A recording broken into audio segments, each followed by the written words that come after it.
Assalamualaikum warahmatullahi wabarakatuh. Berjumpa lagi bersama channel Aldi Saputra. Dukung terus channel Aldi Saputra dengan cara subscribe, like, dan bagikan. Terima kasih.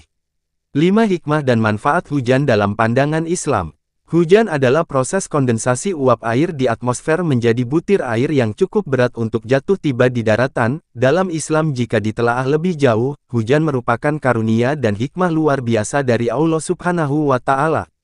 Seringkali hujan yang turun dari langit merupakan hujan yang ditunggu-tunggu, terutama untuk para petani, yang berbulan-bulan sebelumnya merasa kesulitan air dan mengalami kekeringan.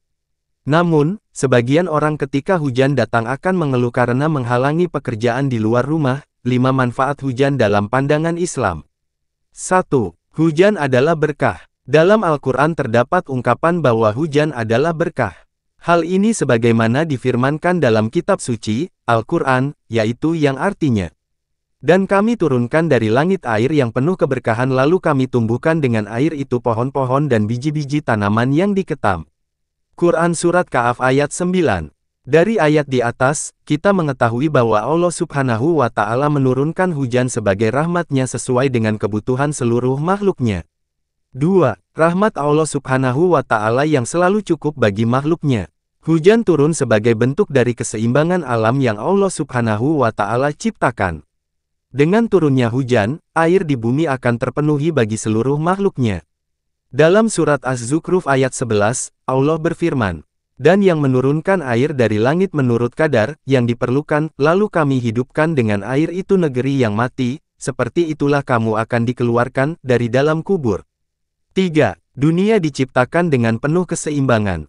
Berkaitan dengan poin sebelumnya, di mana Allah Subhanahu wa Ta'ala menurunkan hujan sesuai kadar perhitungannya, maka kita bisa mengambil hikmah bahwa dunia dan seisinya diciptakan dengan seimbang.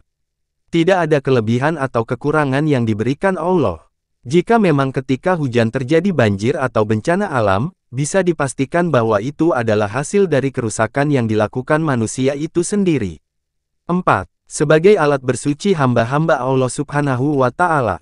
Ingatlah ketika Allah menjadikan kamu mengantuk sebagai suatu penenteraman daripadanya, dan Allah menurunkan kepadamu hujan dari langit untuk mensucikan kamu dengan hujan itu dan menghilangkan dari kamu gangguan-gangguan syaitan dan untuk menguatkan hatimu dan memperteguh dengannya telapak kakimu. Quran Surat Al-Anfal ayat 11. 5. Sebagai pengingat bagi manusia. Dalam hadis dikatakan, bahwa Nabi Muhammad SAW begitu khawatir pada saat muncul mendung, jangan-jangan akan datang azab dan kemurkaan Allah Subhanahu wa Ta'ala. Hal ini sebagaimana riwayat yang dinukilkan Aisyah, dia berkata, "Jika Rasulullah SAW melihat mendung atau angin, maka raut wajahnya pun berbeda." Aisyah berkata, "Wahai Rasulullah, jika orang-orang melihat mendung, mereka akan begitu girang. Mereka mengharap-harap agar hujan segera turun. Namun berbeda halnya dengan engkau. Jika melihat mendung, terlihat wajahmu menunjukkan tanda tidak suka." Beliau pun bersabda, "Wahai Aisyah, apa yang bisa membuatku merasa aman? Siapa tahu ini adalah azab. Dan pernah suatu kaum diberi azab dengan datangnya angin. Setelah itu, kaum tersebut yaitu kaum Ad ketika melihat azab, mereka mengatakan, ini adalah awan yang akan menurunkan hujan kepada kita." Hadis riwayat Bukhari dan Muslim. Dari hadis tersebut, kita bisa mengambil hikmah bahwa hujan bisa bermakna bahwa kita harus selalu takut dan memohon perlindungan Allah Subhanahu wa Ta'ala dari murkanya. Semoga bermanfaat dan bisa ambil hikmahnya. Assalamualaikum warahmatullahi wabarakatuh.